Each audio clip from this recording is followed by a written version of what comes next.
This will be interesting. Paul Bissonnette, Biz from Spittin' Chicklets, TNT fame, all kinds of other drop-ins throughout the sports media landscape with a self-made media hockey player. Is that the way you put it? It's truly amazing what has happened, I think, in the last decade with Paul Bissonnette. He has, and I remember reading an article in the Globe and Mail when he signed his first deal with the NHL, because he worked for the NHL on their social media sites for a year or two, and he was on the line, like he was pushing the envelope with the things he said and how he said them, and you know, you wondered if he would burn out. Well, he is far from burned out. He has become more successful all the time. And has become a voice.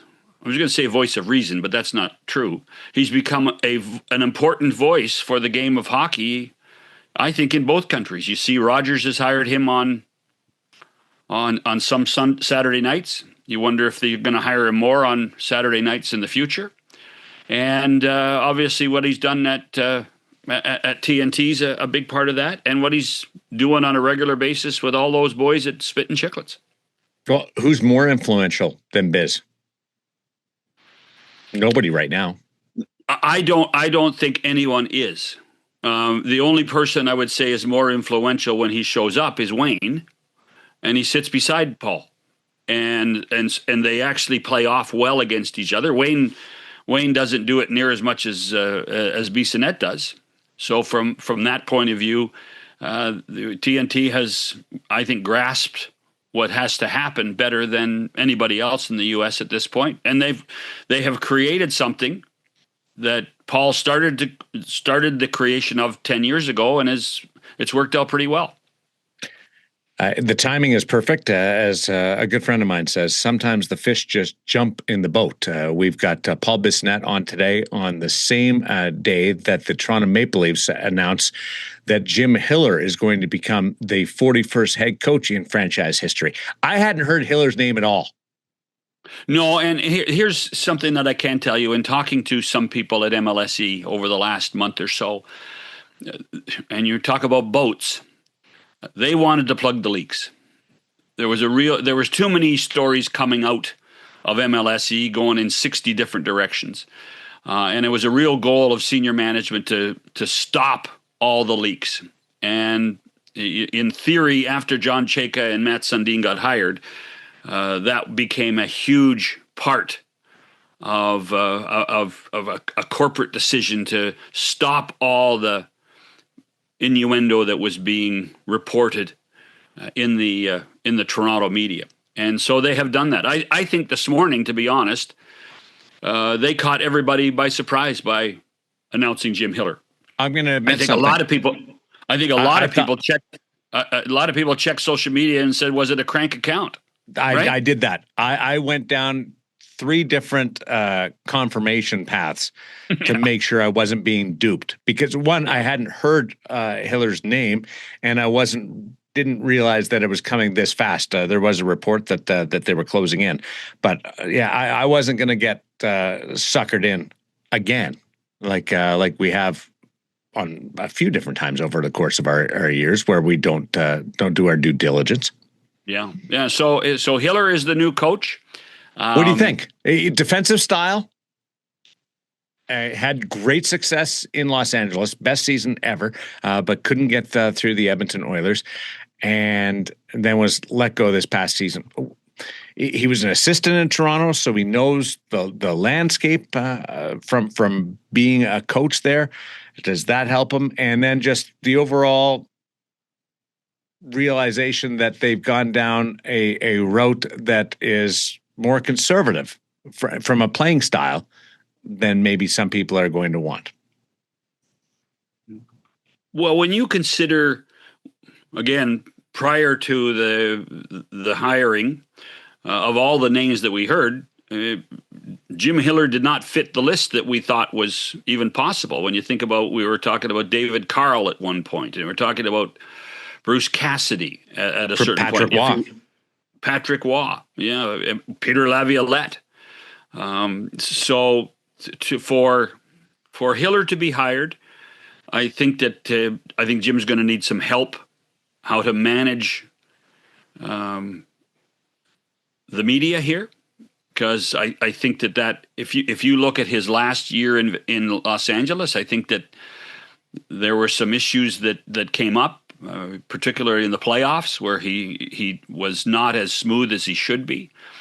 I think that when you look at his resume in Los Angeles as a head coach, I think he was okay. I don't think he was great.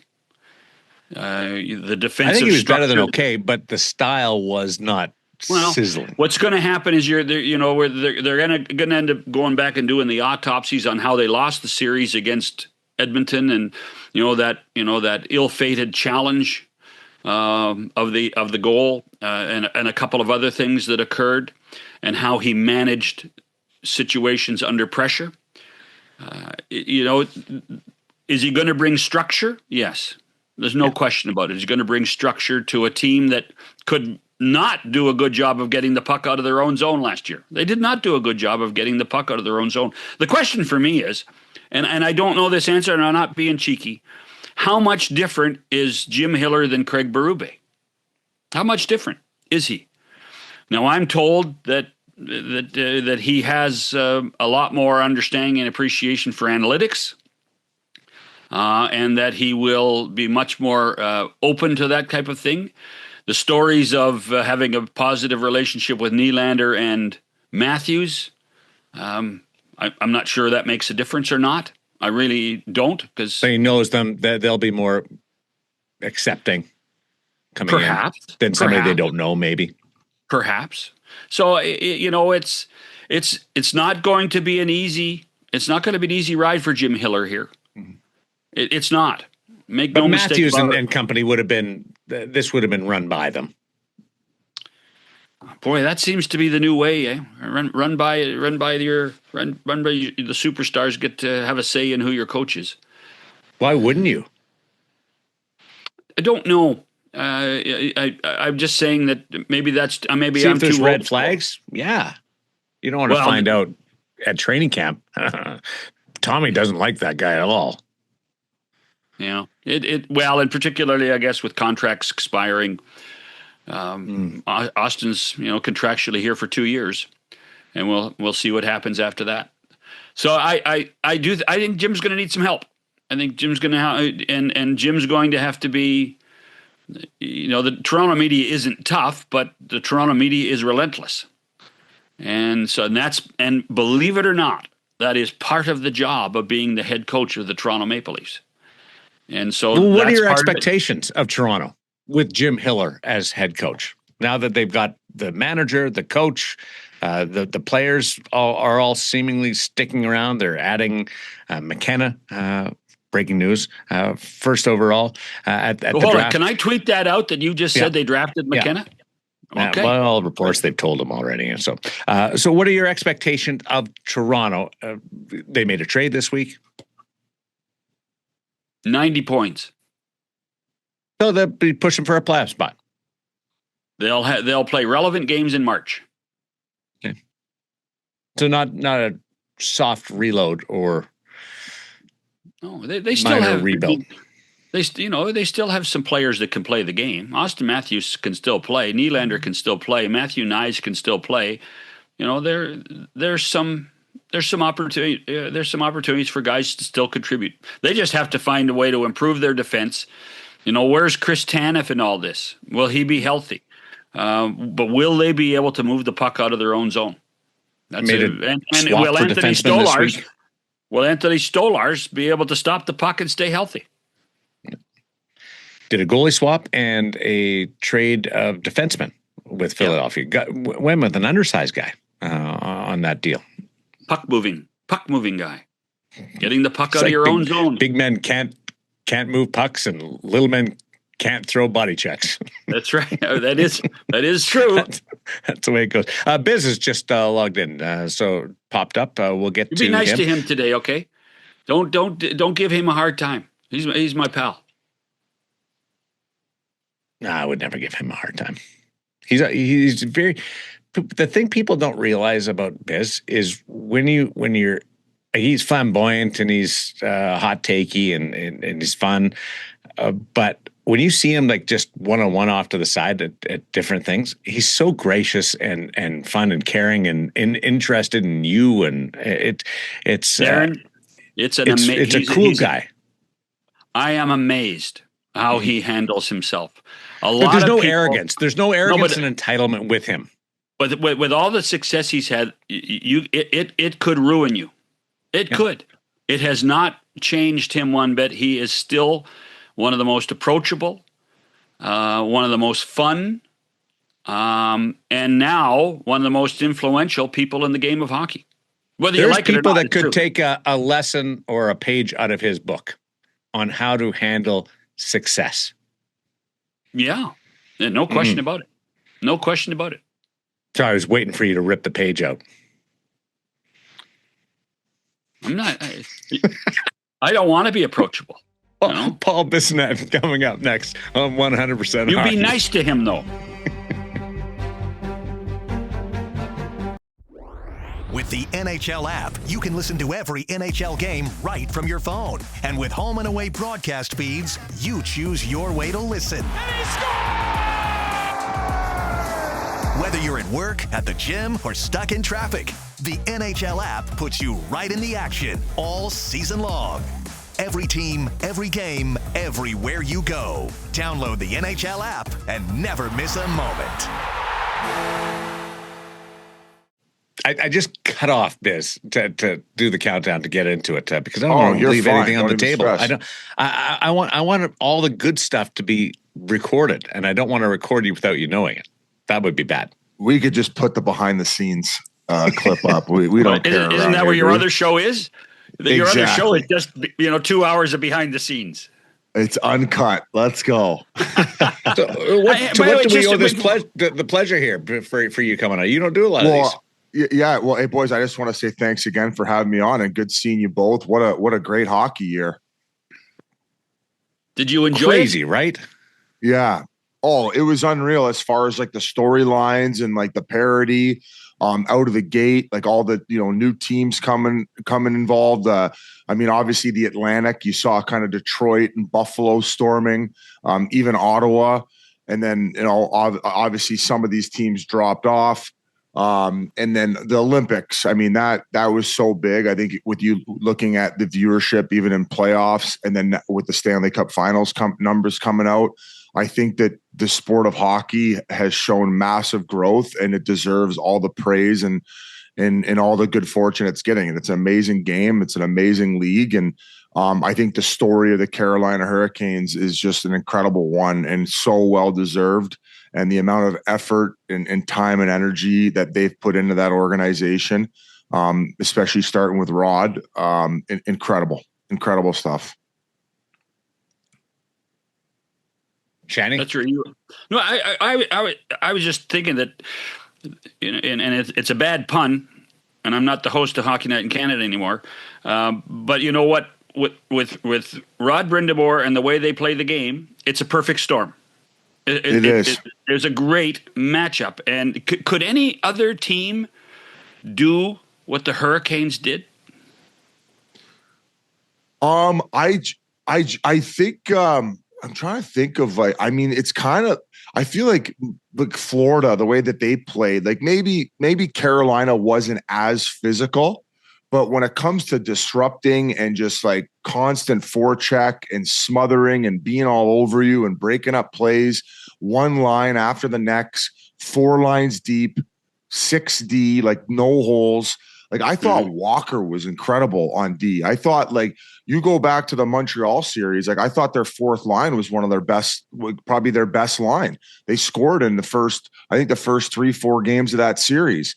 So just like yes, teams have done it like that in the past, but like for all the criticism they've taken and how many times they've been there and failed, and like to get over the hump mentally, in credit. We I think a lot of people were critical of the Rantanen move, and Tulsky, like taking that risk without having him locked up, and then all of a sudden like having to flip him at the deadline. But I don't know if he had Stankoven on the back burner prepared for that move if they were unable to sign Rantanen. But for them to not only make that move, get the first rounders, get Hall at the same time, assemble that line, and then also believe in Stankoven at the deadline and say, no, you're our guy, despite him not having like a I think he might have had like 25, maybe 30 points at the deadline. Like that's going to be your second line center to win a Stanley Cup. But they liked what they saw, and they believed in their guys, and they believed in the moves they made, the Keandre Millers, and we could talk Ehlers in the offseason. Yeah. Buddy, I actually, the reason, going back to your original question, the reason I say, has anyone done what they've done? I would say no, because the fact that they won it without spending $11 million on the cap is outrageous. And once again, it's just a credit to the whole organization, top to bottom, and it was a wild run. Let's also remember, Paul, that the year before they tried to do the same thing with Jake Gensel, and that backfired on them too. So it wasn't as if that, you know, we were looking at the Rantanen deal and say, you know, these guys, you know, as calculated as we think they are. You know, Eric Tulsky and Tom Dundon, they're a little bit of riverboat gamblers. Yeah, I mean, like, but hey, man, in order, it same goes for anybody who wants to win. It's the same for Vegas, right? If you want to win, you got to make bold decisions and hard ones. And he made one with the Rantanen move, and maybe it wasn't the right one, but he corrected himself shortly thereafter by getting Stank, and it proved you get him locked up for the same amount of time at half the price. Am I saying he's Mikko Rantanen? No, but I tell you what, they have the same amount of Stanley Cups, and they have the same amount of amazing playoff runs. What do you think Rantanen's feeling? I don't think he's got a cup, so maybe a little different from him. I know Marner had the opportunity to go there and neglected the trade. I think we understand why. Like, he wanted to try to finish the job with Toronto. I'm sure it was a little confusing with him. But and his wife was 8 months pregnant.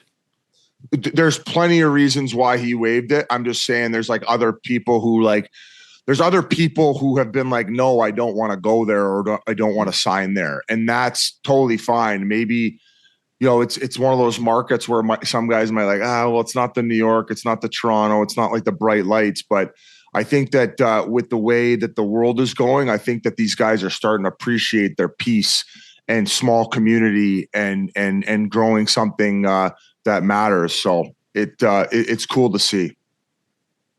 Would you be okay to play in a smaller media market, or would you want the lights? No, I honestly preferred. Like, I played in Arizona, right? So I loved it. Like, we were able to fly under the radar. All the pressure came from internally.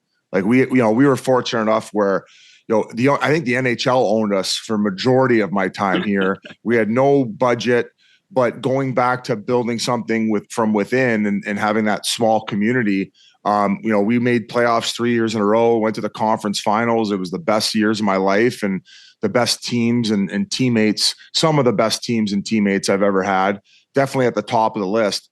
So like I said, I think that guys with just how crazy the attention is going to be getting, especially with all the viewership and how the sport's growing, I think guys are going to be maybe a little bit more reluctant to just all of a sudden like, oh, I want to play under the bright lights just because it's like, yeah, it's an honor to play for the New York Rangers, but you're also going to be having articles written every day about you. Where Carolina, they're all supportive. They're all probably flying on the team charter. They're probably all like guys that they would go out to eat with, right? So it's like there's a more of a sense of community, I think, that we can all agree on. All right, let's talk about today's news. What do you make of Jim Hiller being made the coach of the Toronto Maple Leafs? By the way, they used to be your Toronto Maple Leafs. I'm not sure they are anymore. I'm off the wagon. I'm a loyal guy. So you won't be wearing the alumni jacket on the air anymore?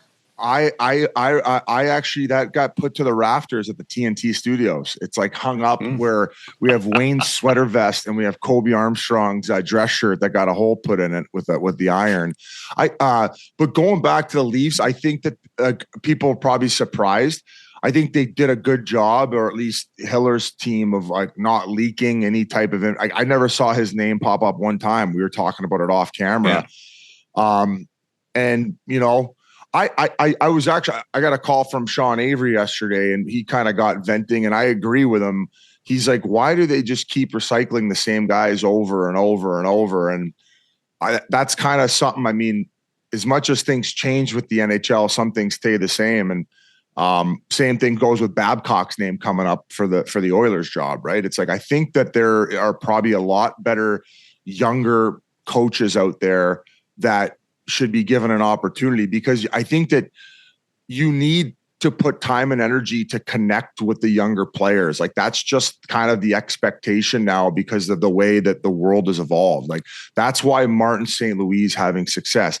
Yes, he played at that level. I think that more people should take the Pavelski approach, and I don't care how long that like a guy like that's necessarily been a coach, right? Yes, would it be good for him to have experience maybe as an assistant for a few years on how to run a bench and things like that? But there's nothing that Joe Pavelski hasn't seen with today's NHL. Like he's seen every system. He's been put in every situation. He's probably killed penalties, played power plays, seen all the systems around all that.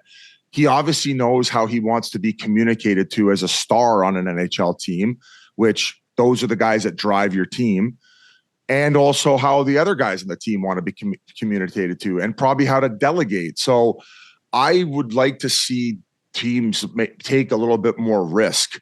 I feel like these are just simply like, oh, I'm just checking a box here and like, hey, I hired a former NHL coach. I did my job, where it's like, take a swing here, maybe a little bit and more what Toronto risk. did with their management search, they went outside the box. I know they went to a former manager, but they went like left field there. So I'm a little surprised to what you said about falling back in to the right of the coaches.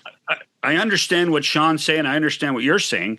But, you know, if I'm an owner and I think that my team's on the cusp of winning, I want to win now.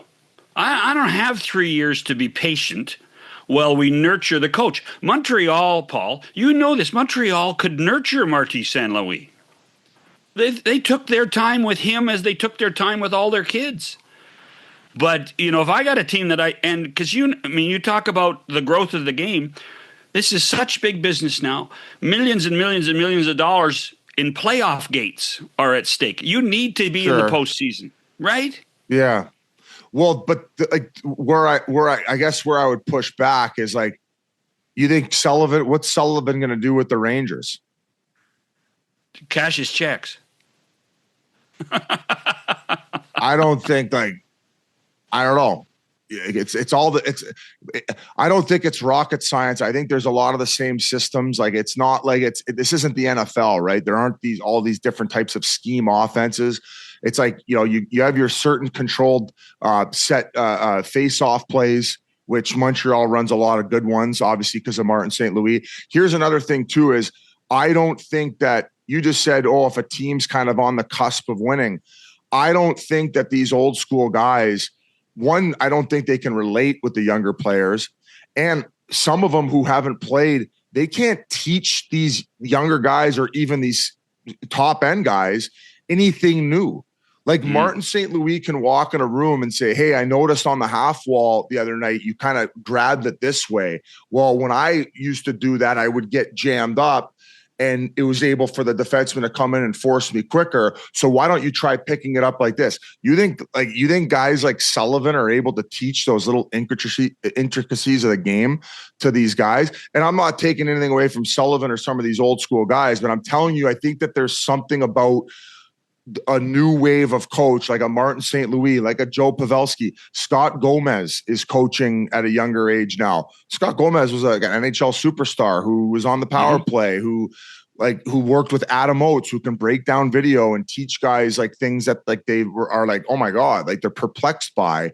Where I think that the coach coming in saying, we got to forecheck hard. We got to play harder. We got to, it's like, okay, anybody can do that. So what do you make of Connor and Leon endorsing Mike Babcock to coach the Oilers?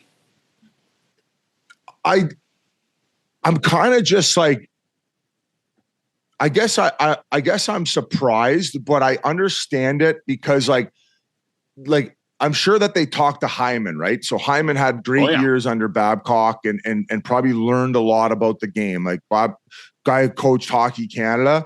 I just think that they're so desperate where they want a coach.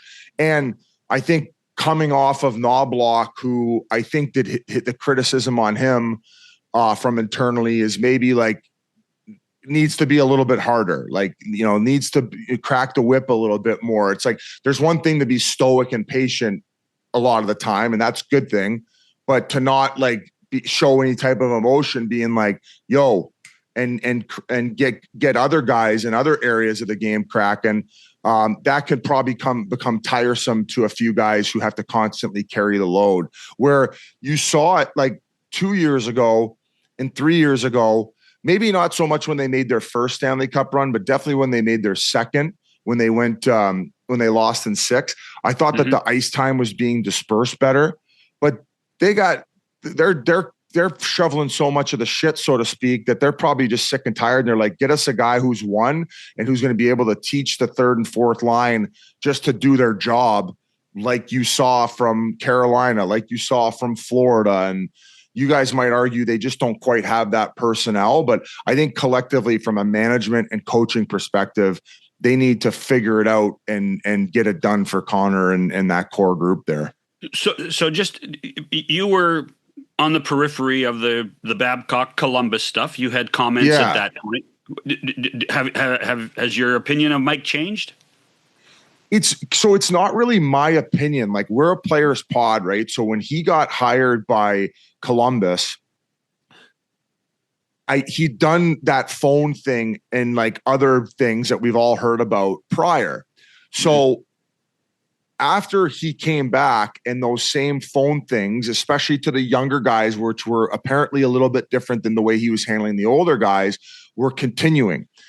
Tyson Barrie caught wind of it, and Tyson Barrie was kind of fell victim to Babcock being a complete fucking asshole, pardon my French, day in, day out. And, and getting the Franzen treatment, getting the Madonna treatment, all that type of stuff.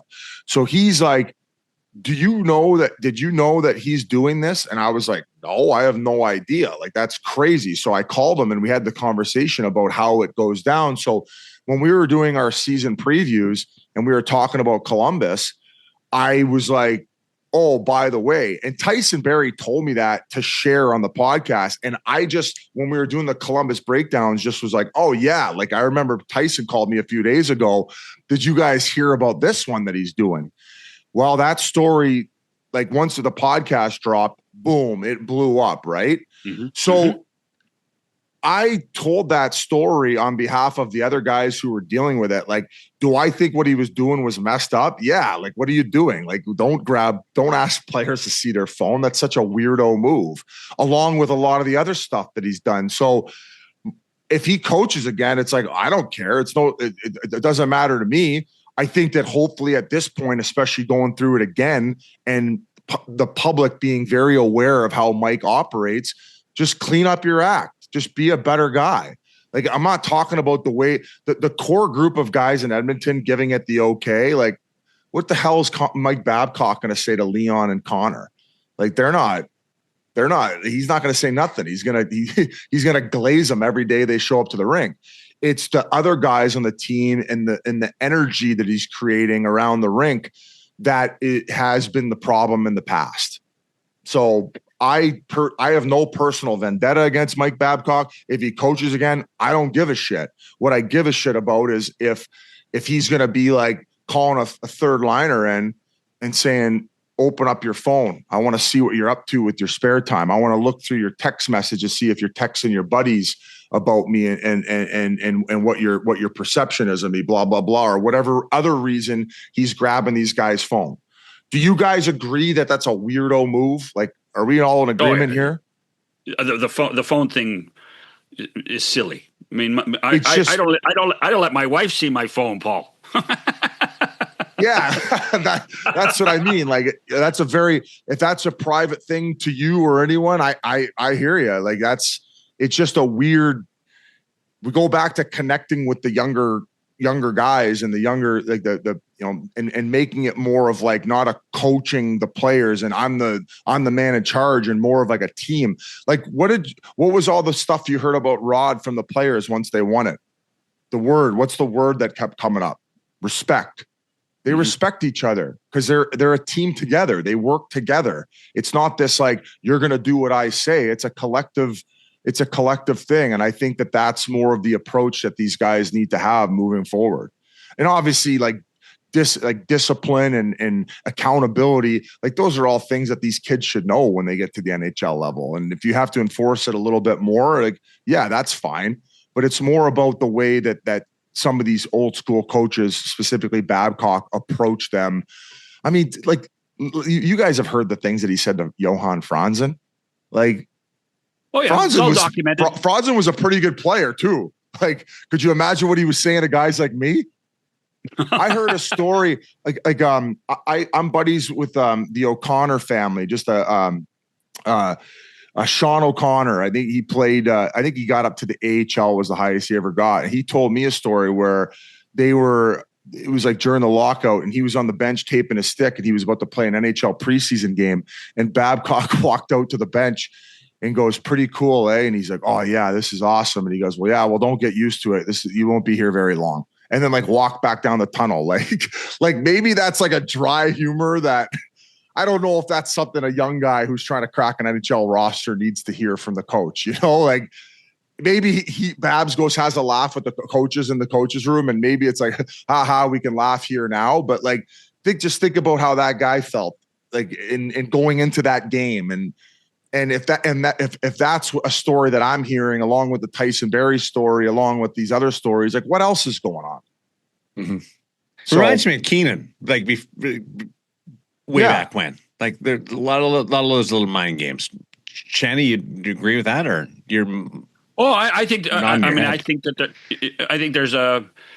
I think what Paul talks about is being a modern day coach and how to communicate with players. It's more important than strategy. It's more important than strategy, and that's the part that you have to admire in Brind'Amour. And then when you talked about hiring old school guys. I mean, what Vegas did with 8 games to go to bring in one of the oldest school guys going, but John has a really good feel for players, and that's why Tortorella did what he did. So I think that basically what I would assume that Eichel and Hanifin had influence on that, and I think that Torts has changed over the years. And I think him being an assistant with the Olympic team and him just being the assistant, you get to be everybody's buddy in the locker room. Like you're the guy, like giving the guys knuckles and like having side conversations where I feel like the head coach maybe has a little bit more responsibility and it's a little less like that. Right. Mm-hmm. So I would assume that there was probably a little bit of influence or word on how that impacted the group with the USA Olympic team. I heard that it did, and I heard that they loved Torts. And I thought that he was a good guy to come in and patch that up. Like I don't know if there was any other guys you could bring in there who guys would have been there would have been other coaches you would have brought in that I think would have been intimidated by that setting and that moment where maybe Torts is the only guy who wouldn't have been. Right. But I think that he'd probably tell you that he probably would look back and change a few things about the way that he coached throughout the years and relationships he had with guys. And yeah, that, but I would assume that he could probably get another coaching job if he wanted at some point. But once again, there's a guy that I believe do you guys agree that he's changed his ways a little bit? This is a lot more tamed version of Torts that we're seeing. Let's pause it there, and we'll come back and we'll pick up on it in more detail. Back with Biz on 100% Hockey with Millard and Shannon. NHL TV is now on DAZN. Hockey lives here. Watch every game from every team.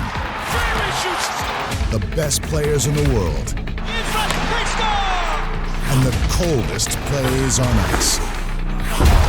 Watch up to 4 games at once for the ultimate NHL experience. Sign up now at DAZN.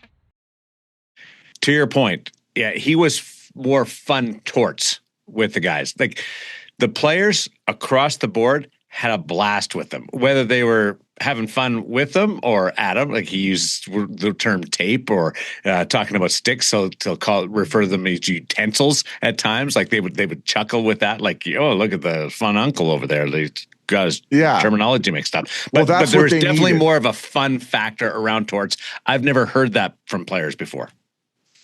Yeah, and I mean, were you there when Cassidy was there? Yes. Yeah. Oh yeah.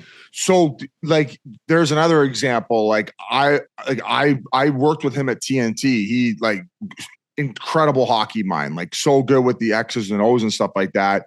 But all I heard was that he was like the guys were miserable in the locker room. Like, you know, it was kind of this like boss to the players type thing. And they were mentally checked out. So there's another example of like, you can be as good as any coach mentally and the best coach of like the systems and knowing everything inside out.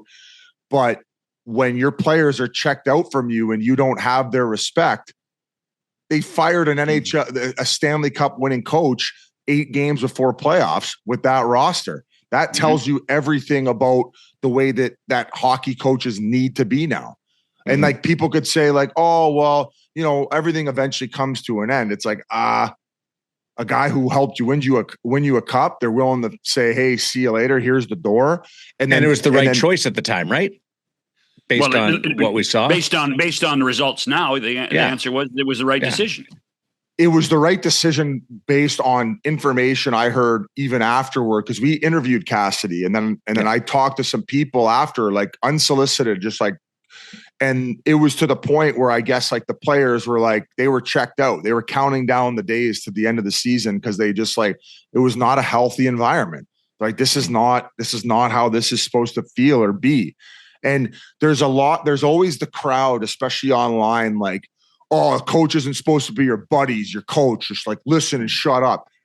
Dude, show me one person who's tweeted that. Like, let's walk in a room and have a conversation with this guy. I want to know where he's played or what he's accomplished with his life behind the keyboard. Like, give me a break. Those morons don't even know what they're talking about. They probably never stepped foot in an NHL locker room. So like, to that point, what coach did you like the most that you played for? And you can go all the way back to Saginaw if you want. I don't care. Oh yeah. So I was blessed in Welland, Ontario. We had like minor hockey. We had a community that was small, but all the coaches like cared and they were devoted and they would take a lot of their free time in order to like teach us and play more exhibition games to get it good. So growing up, I was blessed to have an unbelievable minor hockey system in Welland, Ontario. Town of 50,000. 7 players from my Bantam team were drafted to the Ontario Hockey League. Like that was unheard of, right? Wagon. But if I like truly look back on the ones like that prepared me for like life, hockey, everything. Mike Stothers was one. He's assistant with the Pittsburgh Penguins now. I had him my last year junior, and he was probably the hardest coach I ever had. But it was important for me to get that before I got the pros because he taught us accountability. He taught us about like, hey man, you got to push beyond your limits. And maybe at certain times I looked at him like, oh my God, this guy's the big mean coach. But in reality, he was just like wanted to prepare us and wanted what was best for us. And I ended up winning a Calder Cup with the Manchester Monarchs in my last couple of years playing as I was like exiting the game, like after my NHL career. I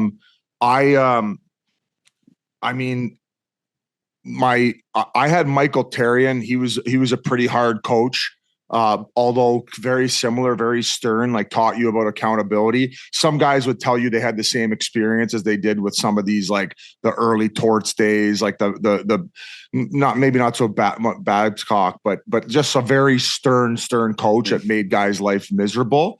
I loved Dave Tippett.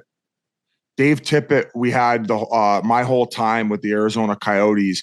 We didn't have like the teams that would jump off the paper at you, but we made playoffs 3 years in a row. He was very good systems wise. He was a player's coach. Every time I was a healthy scratch, he would still have me warm up and be in the locker room before the game. But after pregame skate, he would come up and say, "Hey, Bees, like, we gave it some consideration, but you're not going to be going tonight." So just the fact that he was coming up to me and making me still feel like part of it, even though when I was being a healthy scratch, those are the things that I view as important to keeping the camaraderie up, along with the way that he treated everybody. So I would say that Dave Tippett, Mike Stothers, and all my minor hockey league coaches coming up.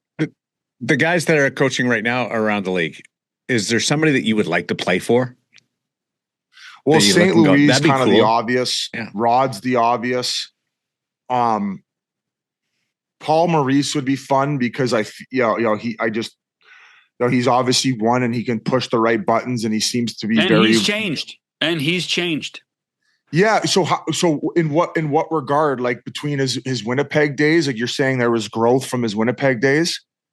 I think that he was a very much, do what I want you to do, structured guy. And I think early in his time in Florida, he realized that, you know what, the game has changed. The players are much more responsible. My job is to create parameters and let them do what they want to do inside those lines.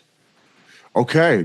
I guess I didn't know that about him as like the Winnipeg coach. I always assumed, it always seemed like the players like loved and respected him. I don't know.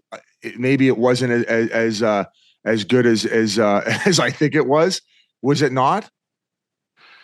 No, he had a good run there, but I think he loosened up his intensity. He's still intense. He can still go off on you and have those rants on the bench.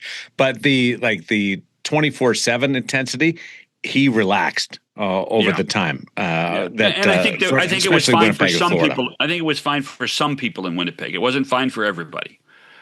I think that's probably a way to put it. Hey, we usually get off the topics here. I want to talk about you. If I had told you your last year playing for, it'll be short. I thought he was talking to me, Biz. No, I don't ever want to talk. Yeah. I don't ever want to talk about you, Darren. So, what's the 100% mean on the hat? By the way, that's 100% hockey. Oh, okay. Sorry, my apologies. This is actually the name of the podcast, 100% Hockey. Yeah. Oh, I saw it on the right there. That was kind of stupid. That was kind of like me asking Elliot Friedman, why is it 31 thoughts? At the time, it was 31 thoughts. And he's You're like, on a roll, man. 31 teams, you moron. and by the way, it's going to be by 2030, it'll be 34 thoughts. So it'll be okay. And then 110% hockey. Yeah. No, actually, just for the record, it's called 100% hockey because when I worked with Bob McCowan on Primetime Sports, he used to give me shit all the time. Hockey. That's all you want to talk about is hockey. So when I decided to do this podcast with Darren, I said, we're going to do 100% hockey. And it was really kind of a salute to Bob saying that's all we're doing is 100% hockey. So that's where that came from. But if I had told you, those last couple of years in Ontario playing in the American League, that you would actually be one of the most influential media people in the game of hockey 10 years later, what would you have told me? Yeah, obviously I would have said you're crazy. And I kind of don't really look at it like that. I just kind of like having fun and fortunately it's kind of taken the path that it's taken. Like, I think that overall, like we have like such an unreal coverage of our sport. Like there's so many amazing media people and it's such a small family. And I think that like really credit deserves to be snapped around to everybody, even like people like you guys who are doing it way before like it's become as popular as it is now, right? Yeah. Like, look at the viewership. 6 million people watch the Stanley Cup final with 2 Southern markets in it in the United States. So I think a lot of credit deserves to be thrown around to the media members that were doing it when, like, maybe it was more of a niche sport. And going back to like my time in Ontario, like, you know, that was the end of my career, and it was a difficult time because, like, I didn't know what I was going to do after I was done playing. Right, I was kind of scared in a sense of you know, what the next journey was going to be. So just kind of grateful that it's turned out the way it is, and you know, we get to be 100% hockey and talk hockey all the time for a living. It's a pretty good world, isn't it? Yeah. Oh, hey, listen, there's nothing. It's not really a job. It's not really a job. No. But you do understand your role in the game now, don't you? Or do you? Yeah, I kind of like in a set. I just like I said, I kind of don't really think about it like that. Obviously, you have to be like as I'm getting older, I'm like, okay, you have to be more like careful with what you say in a sense of like maybe who you criticize, or because like your words have more impact, which is kind of not really something that I really want because I'm a bit of a clown in that sense. Like I like to joke around, but yeah, I guess I get it to a certain degree. Maybe not as much as you think. No, like, what do you mean by that? By the way, you're right about that.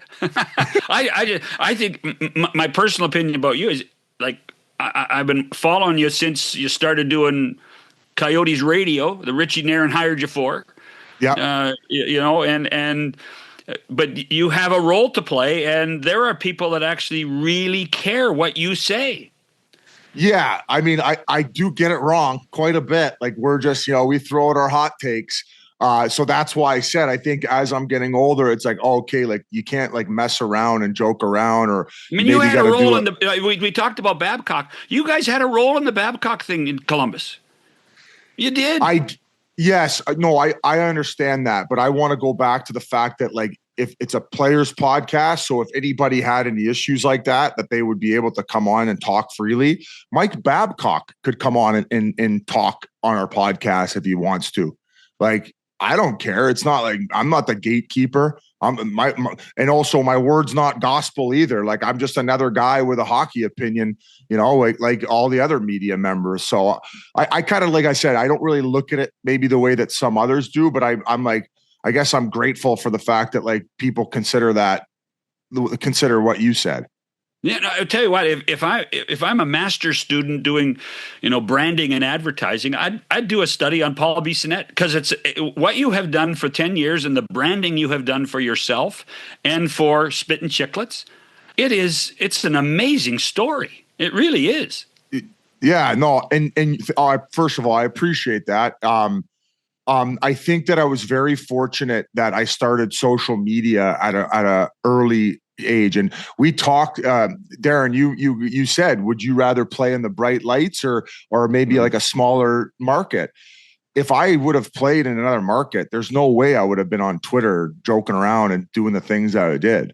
Everything happens for a reason, right? So I think that kind of got the ball rolling, and it was just like it kind of started what has kind of happened now, and it gave me the ability to kind of self-promote and have fun where you didn't have to go through like main channels anymore or go through the team. So it was like a perfect storm, and I guess I hope it invites more guys to do it and more personalities to be shown, and once again, that's just going to help grow the game.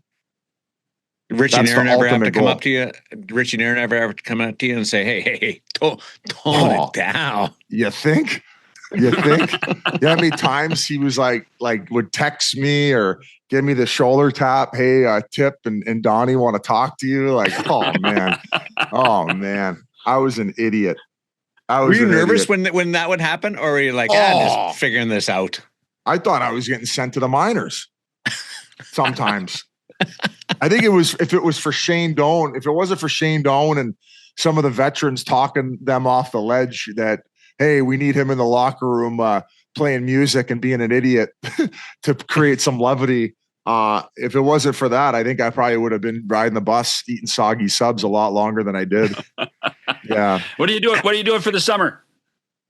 I'm going to kind of dial out. We go down to one podcast a week, and as much as we love hockey and love talking about it, I think it is good for us to kind of go away from it and get a little bit of a break. Although it seems like these sports leagues, they love these like full year cycles now of like, now we got the draft, then we got free agency, then the prospects camp, then it's just like, come on here.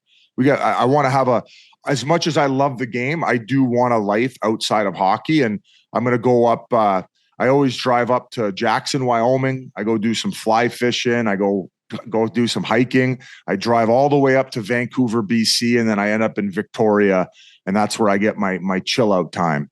Tyson look after you there, I'm sure. I'm actually neighbors with Tyson. Yeah. I'm right down the street from Tyson Berry. Really? Yeah, we actually went out to dinner and hung out last summer, and he's got his beer venture going now, Chili Ones, and he's getting into the media game with the Vancouver Canucks. I'm sure you guys have seen. So it's cool. A lot of former players are getting in the mix.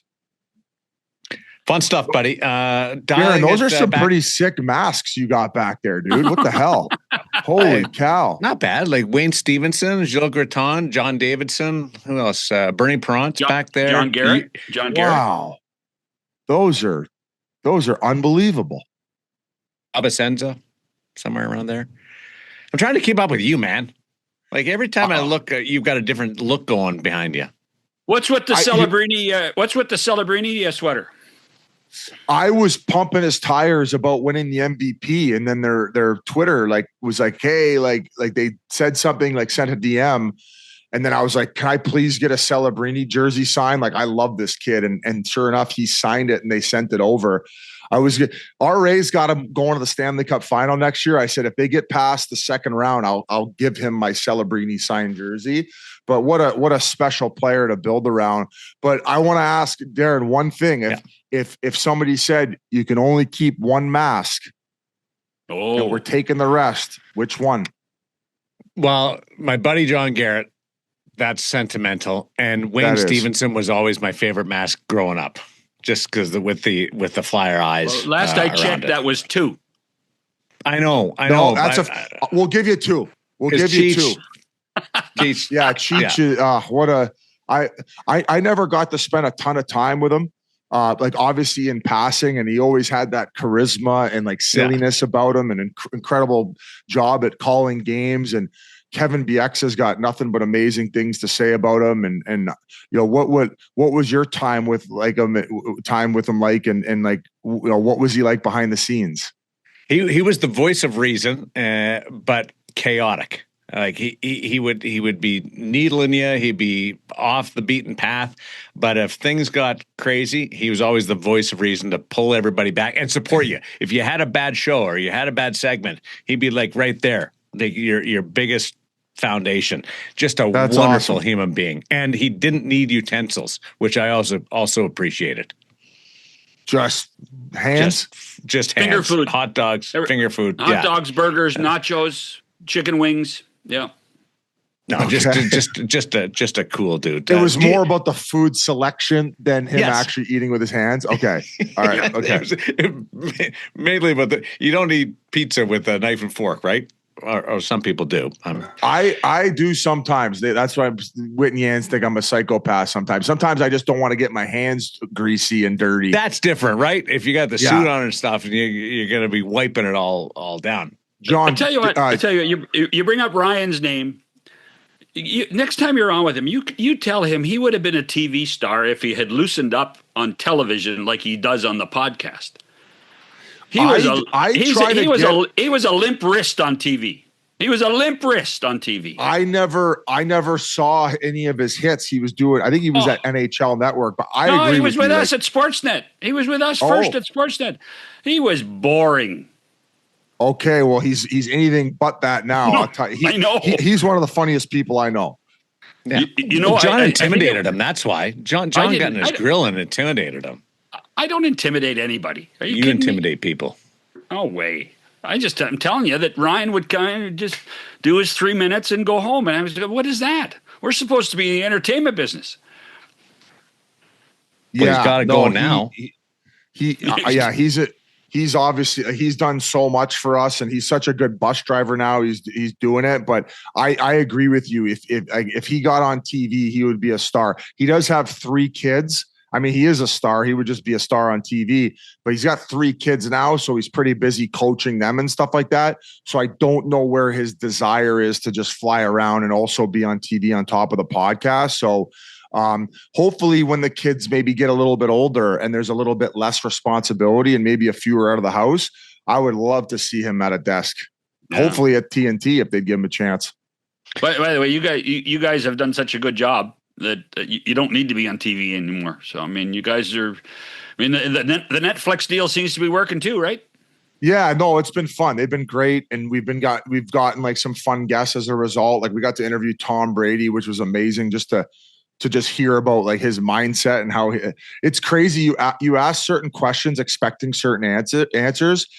And like some people's, their minds, they don't go there. They're just like, oh, I don't really look at it like that. Like, I'm just thinking, get to the field the next day, work on this. Like his mental strength was incredible to just like observe him in real time and just like pepper him with questions. And basically it felt like a masterclass episode is what it felt just like. Be genuinely curious about an answer instead of doing a hockey interview where you're like, you kind of know where it's going. And yes.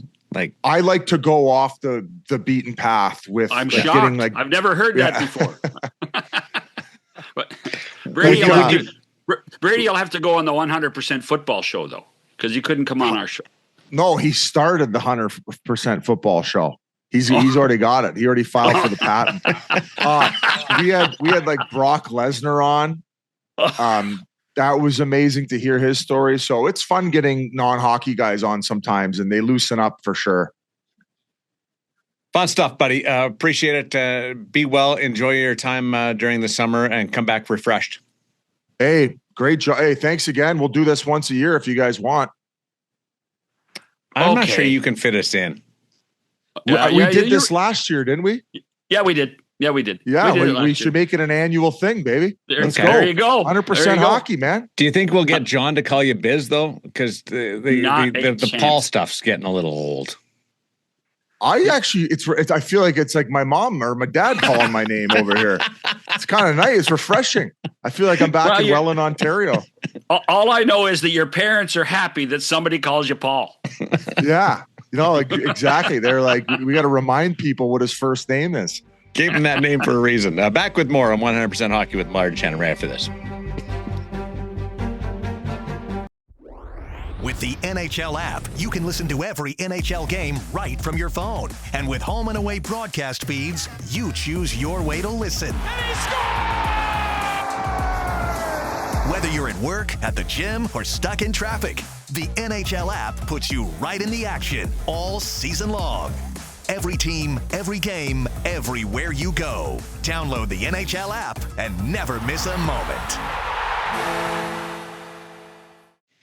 See, he's got it figured out too. We were pumping his tires going into the conversation, and then you go through it. And so him asking about the masks, that's what a good guest does. Engages the people that he's talking to. Twice before that. That was perfectly played by Biz. Twice before that, he asked us questions, which is brilliant communicating. He's an amazing. As I said, if there's some university that has a master's student in communications, a study of Biz Nasty is a really good thesis topic. It really would be, of how this has occurred in modern day with the application of social media, conventional television, the whole thing. It's an amazing story. It truly is. By the way, go ahead.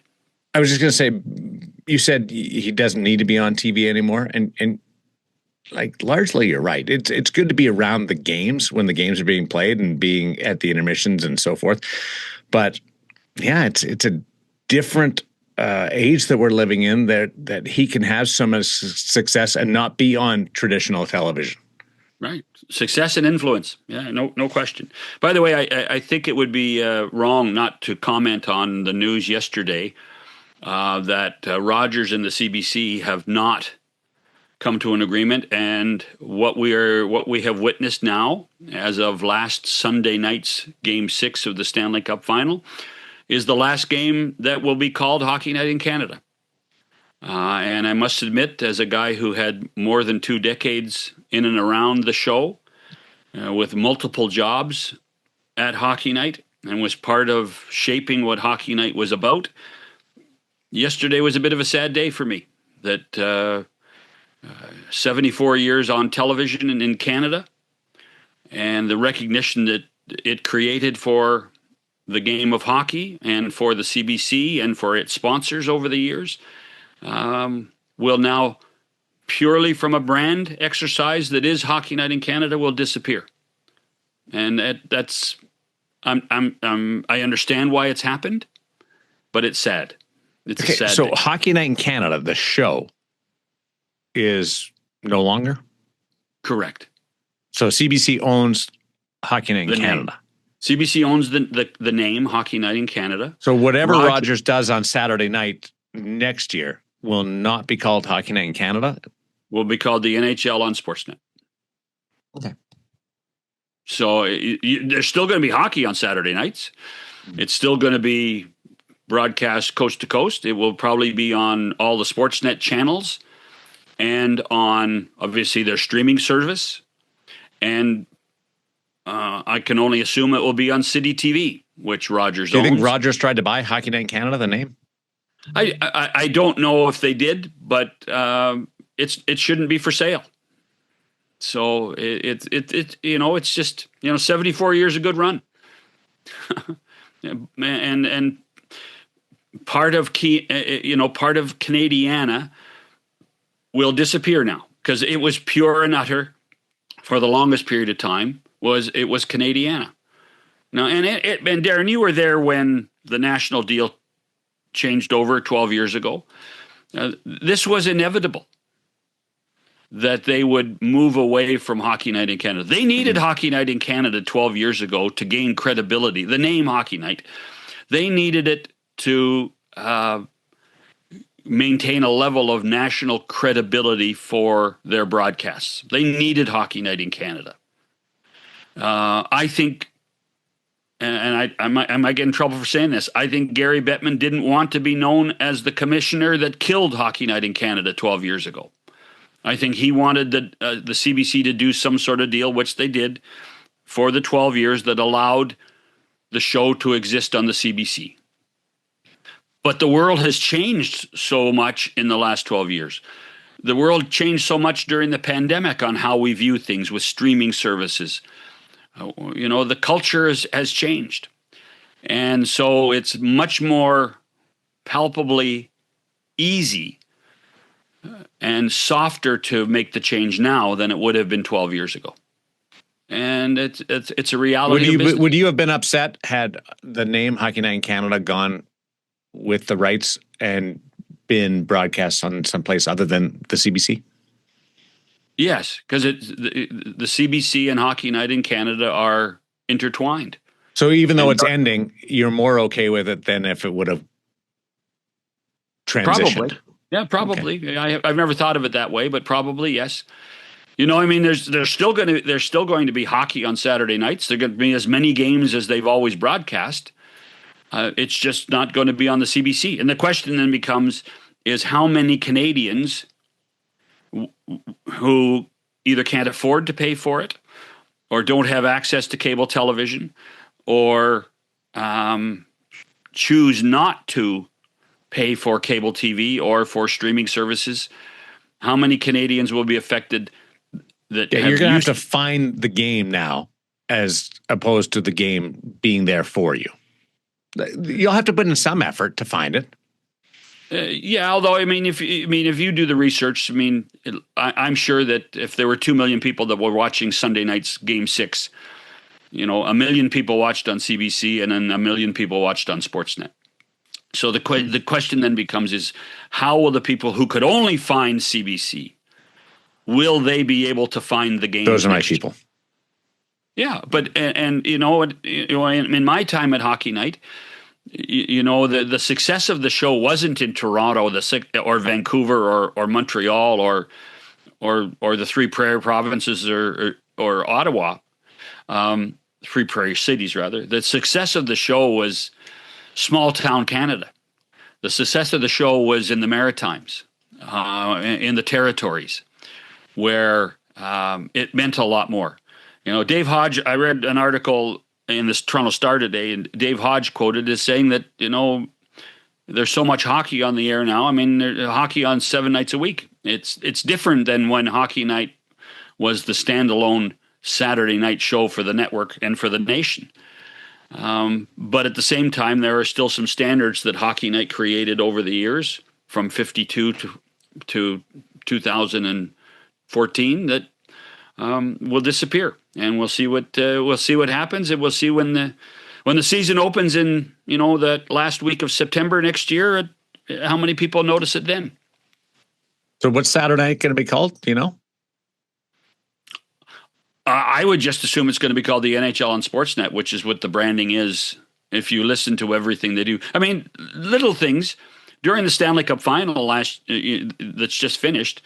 The scoreboard that they used during the game didn't have CBC on it, didn't have Hockey Night in Canada on it. It had the Sportsnet logo on it. Nobody complained. It's okay. I mean, that's life. But it's the end of an era. It's like, I as I told somebody this morning, it's like when Ford decided to discontinue the Thunderbird. Those of us that liked the Ford Thunderbird thought it was cool. But they came out with another sports car that replaced the Thunderbird, and everybody else liked it. So we'll see what happens. What was that car? I don't know. I was just upset that they lost the Thunderbird. I loved the Thunderbird. A 69 Thunderbird would go by. I'd say, wow, it's a 69 Thunderbird. Doesn't say much for what replaced the Thunderbird, though. Well, that's a good point. And so you wonder, I mean, will there be people that miss the words Hockey Night in Canada? Yeah, there will be. There will be people that miss it. But they'll still want to watch the Toronto Maple Leafs and Montreal Canadiens and Ottawa Senators and Vancouver Canucks. And they'll be able to see their games for the most part, and life goes on. What are they going to do with all those towels for the players? The intermission towels? eBay. Oh, yeah. Too bad you didn't get one of those. That would have been good. They should send you one of those. I have a few. I've never seen one. You never use it. You should do one. You should do a show one day with a Hockey Night in Canada towel. No, I'm going to do it. Obviously, we do not do a very good job of promoting 100% hockey because Bissonnette didn't even know the name of the show. What's 100%? I thought he was joking. No, that tells that tells you our marketing department sucks. That's what that tells you. The Ford Mustang took over from the Thunderbird. There you go. I thought the Mustang was okay. I didn't know. I thought the Mustang went back further than that, but yeah, Mustang's done okay. I'm not a big fan of the new electric Mustangs, but I'm coming around to them. Just like remember the Jeep trucks that came out first, with the bed at the back. I was like, that's the goofiest looking vehicle I've ever seen, and now I want one. Me too. But by the way, we just lost our Ford sponsorship when you ripped Mustang. Why? So because we ripped them. We ripped them. Come on board, and we'll make sure that things get out there. Although we should start working on the name first. 100% hockey, yeah, exactly. Yeah. Thanks, Paul. I blame Hugh. Yeah, he's got to get on that, doesn't he? Like our one employee. What's he doing? He's working harder than us. Hugh, what are you doing? Like, let's get going. We'll talk to you next time. Oh, what do we got going on Friday? I don't know yet. It's too early. Okay. We'll have somebody big. Torts is not returning to Vegas. We'll explore the coaching situation there as we get into more discussion, working our way towards the draft on 100% hockey. We'll talk to you then. Maybe Torts will come on. Or maybe not. Are we going to have time for 2 segments? Might have to do 2 guests, one in each segment. Well, we could find him $100,000 in a draft pick. So yeah, he was really good when I sat down with him earlier, but then the coaching things came up, and he got a little shorter and shorter. Coaching got in the way of John being a nice guy. Yeah. Have a good week, everybody.